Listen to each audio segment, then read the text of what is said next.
Good afternoon students. इस video के अंतर्गत हम दो या दो से अधिक सिंपल सेंटेंसेस को मिलाकर नाउन क्लास के प्रयोग के माध्यम से एक कॉम्प्लेक्स सेंटेंस कैसे बनाएंगे इसका अध्ययन करेंगे। इसलिए हेडिंग पड़ा है बाय नाउन क्लास, यानी नाउन क्लास के प्रयोग के द्वारा दो या दो से अधिक सिंपल सेंटेंसेस को जोड़ करके एक कॉम्प्लेक्स सेंटेंस बनाना, उसकी विधि क्या है, तरीका क्या है, कैसे जोड़ते हैं। पिछले वीडियो के अंतर्गत आपको बताया जा चुका है कि नाउन क्या होता है और नाउन क्लास किसको कहते हैं। उसमें यह बताया गया कि नाउन कहते किसे, नाउन किसी व्यक्ति, वस्तु, स्थान या पदार्थ के नाम को आप कहते हैं। और मुख्य रूप से नाउन 5 काम करता है। किसी से क्रिया का सब्जेक्ट बनता है, किसी क्रिया का ऑब्जेक्ट बनता है, किसी प्रीपोजिशन का ऑब्जेक्ट बनता है, या किसी क्रिया का कॉम्प्लीमेंट होता है, या किसी एपोजिशन। अगर यही 5 काम कोई उपवाक्य करता है, कोई क्लास करता है, तो उसको कहते हैं नाउन क्लास। संज्ञा उपवाक्य, यानी वो संज्ञा का काम कर रहा है, यानी वह उपवाक्य या तो सब्जेक्ट बनेगा किसी क्रिया का, या ऑब्जेक्ट बनेगा, किसी एपोजिशन होगा, कॉम्प्लीमेंट होगा, या ऑब्जेक्ट में प्रीपोजिशन। उसी आधार पर यहाँ वाक्यों को जोड़ा गया है। यहाँ दिखाया गया कंजंक्शंस कौन कौन है जहाँ से नाउन क्लास शुरू होते हैं। नाउन क्लास दैट से शुरू होता है। दैट का मतलब की, हु का मतलब की कौन, या किसे ने, की किसे ने, हुम के किसे, की किसको, हु की किसका, की किसके, की किसके, वेयर की कहाँ, व्हेन की कब, व्हाई की क्यों, हाउ की कैसे, हाउ मच की कितना, हाउ मेनी की कितने, इफ या वेदर का मतलब की क्या, विच का मतलब की क्या, यानी विच का प्रीपोजिशन के आधार पर लगा करके अर्थ बदला जा सकता है। यानी विच किसने, विच जो। इन वाक्यों के माध्यम से नाउन क्लास शुरू होते हैं, वाक्य शुरू। अब यहाँ जोड़ने के लिए आपके सामने दिया गया है, he has killed a thief, उसने एक चोर की हत्या की है। इट इज करेक्ट, ये सही। 2 तरह से जोड़ा गया है। सबसे बेहतर तरीका है, आप जो वाक्य दिए गए हैं जोड़ने के लिए, उन दोनों की हिंदी निकाल लीजिए, हिंदी में जोड़ करके एक वाक्य बनाइए। इसमें क्रिया एक नहीं करनी है, क्रिया 2 या 2 से अधिक तो रहेगी है, तभी सेंटेंस कॉम्प्लेक्स होगा। कॉम्प्लेक्स का मतलब है कि एक प्रिंसिपल क्लास और उसके अलावे उस प्रिंसिपल के सभी सबऑर्डिनेट हो, तो सेंटेंस जो होता है वह कहलाता है कॉम्प्लेक्स सेंटेंस। अब इसमें जब दोनों की हिंदी निकालेंगे और एक वाक्य बनाएंगे आप कॉम्प्लेक्स सेंटेंस वाला, यानी मिश्रित वाला, और जो शब्द नया आ रहा है उसको मिला करके आप उसको अंग्रेजी में ट्रांसलेट कर दीजिए। अंग्रेजी तो आपके सामने देखिए, एकदम करेक्ट वह बैठ जाएगा। कहीं आपको सोचने की जरूरत भी नहीं कि वो सब्जेक्ट बना के, ऑब्जेक्ट बना के, कॉम्प्लीमेंट बना, वो अपने आप हो जाएगा। जैसे he has killed a thief, उसने चोर की हत्या की है, चोर मारा है, इट इज करेक्ट, सही। हिंदी में जोड़ेंगे तो कहेंगे सही है कि उसने चोर मारा है, it is correct that he has killed a thief, सही है। या आप यह भी कर सकते हैं, यह सही है, इट इज करेक्ट दैट। इतना तो पहले से लिखा है, इट इज करेक्ट, देख रहे हैं, यह सही है कि। अब की के लिए आया तो बीच में आपने दैट लगा दिया, है ना, की के अंग्रेजी दैट लगा दिया। इट सही है कि उसने चोर मारा है, यह किल्ड थीफ, आगे चला गया, यानी इन दोनों के बीच में आपने दैट लगा, कोई परेशानी आपको नहीं। अब दूसरे तरीके से कि उसने चोर मारा है, सही है, यह गायब हो गया। That he has killed a thief is correct. अब इसमें जरा देखिए, ये दूसरा वाला जो वाक्य लिखा है, that he has killed a thief, is क्रिया का सब्जेक्ट बना और इसमें यह that he has killed A thief it का केस इन एपोजिशन है, यानी यह उपवाक इट के लिए केस इन एपोजिशन के में आया, बदले में आया है। जैसे सही है कि उसने एक चोर को मारा।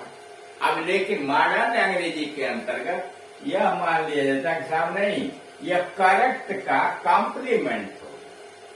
मॉडर्न इंग्लिश में यह व्यक्त करने का प्रचलन चल चुका है कि यहाँ करेक्ट को इसके का कॉम्प्लीमेंट माना जाता है, नहीं उपवाक इसका पूरक है। अब दूसरा ये you have beaten your servant, तुमने अपने नौकर को पीटा है। आई नो इट, मैं इसे जानता हूँ। दोनों को जोड़ दीजिए, मैं जानता हूँ कि तुमने अपने नौकर को पीटा है। वाक्य तुमने अपने नौकर को पीटा है। आई नो इट, मैं यह जानता हूँ।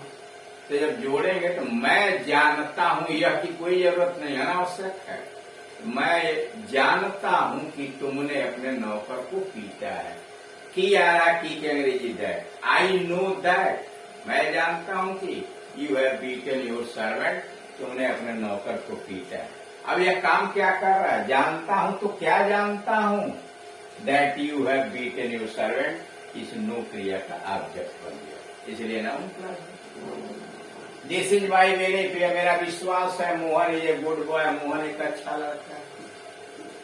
अब इसे जोड़ना है तो my belief is that Mohan is a good boy. यहाँ क्या, that Mohan is a good boy is क्रिया का कॉम्प्लीमेंट है।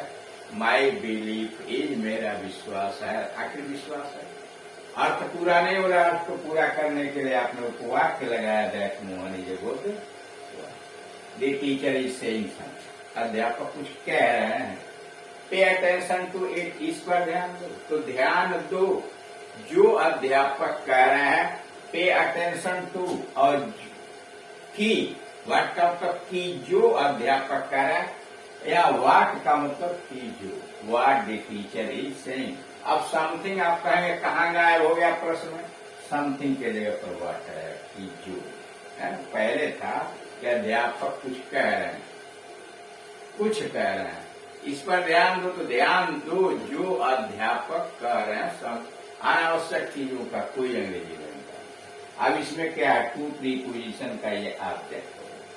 The sun rises in the east, सूरज पूरब में निकलता है। इट इज फैक्ट, ये सही है, तथ्य।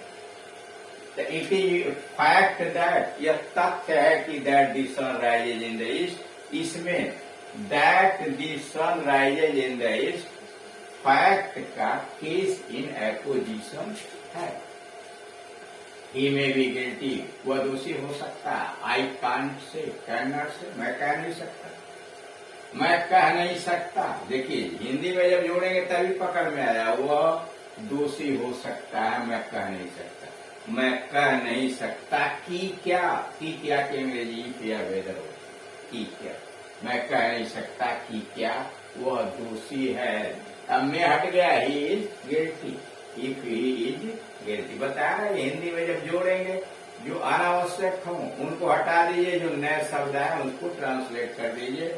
तो आई कैन नॉट से इफ ही इज गिल्टी या weather he is guilty. Will he help you, क्या वह तुम्हारी सहायता करेगा। I can not, it can not be predicted, भविष्यवाणी नहीं की जा सकती। Weather he will help you, सहायक क्रिया से प्रश्न शुरू है, इसलिए वेदर लगा कि क्या वह तुम्हारी सहायता करेगा। Weather he will help you can not be predicted, भविष्यवाणी नहीं किया था। उलट के भी लिख सकते थे, if can not be predicted if he will help you, अथवा if whether he will help you. तब उसमें होता whether he will help you, इस इट का केस इन पोजीशन हो जाता। लेकिन यहाँ क्या है, यह कैन नॉट बी का सब्जेक्ट बना। I do not know who is, मैं नहीं जानता वह कौन है। I do not know who he is, ध्यान देंगे जरा यहाँ। जब क्वेश्चन वर्ड से आप जोड़ेंगे व्हेन, वेयर, व्हाई, हाउ इत्यादि से, वही कंजंक्शन बन गया। हु का मतलब कि कौन, और उसके बाद सब्जेक्ट आएगा, सब्जेक्ट के बाद वर्ब आएगा। पहले क्या था? हु था, इज था, सब्जेक्ट पीछे था। तो अब आप कंजंक्शन के बाद ही लिखेंगे उसको, और लास्ट में फुल स्टॉप।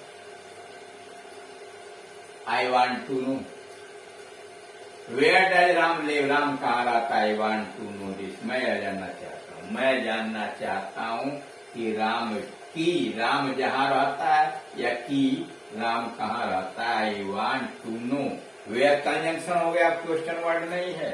अब राम सब्जेक्ट हो गया और लिव का लिव, वेयर राम लिव और full stop. He will pass, वो पास हो जाएगा। दिस इज माई बिलीफ, यह मेरा विश्वास है। तो माई बिलीफ इज दैट, मेरा विश्वास है कि ही विल पास, वो पास हो जाएगा। यहाँ क्या है? That he will pass is क्रिया का कॉम्प्लीमेंट। ठीक, इस प्रकार से आप देख रहे हैं बेहतर तरीका है कि जो वाक्य कॉम्प्लेक्स बनाने के लिए दिए गए हों, दोनों की हिंदी निकालिए, एक कॉम्प्लेक्स सेंटेंस बनाइए और उसको ट्रांसलेट करिए। अगर आपको मेरा वीडियो अच्छा लग रहा है इसे लाइक और शेयर करिए, चैनल को सब्सक्राइब करिए।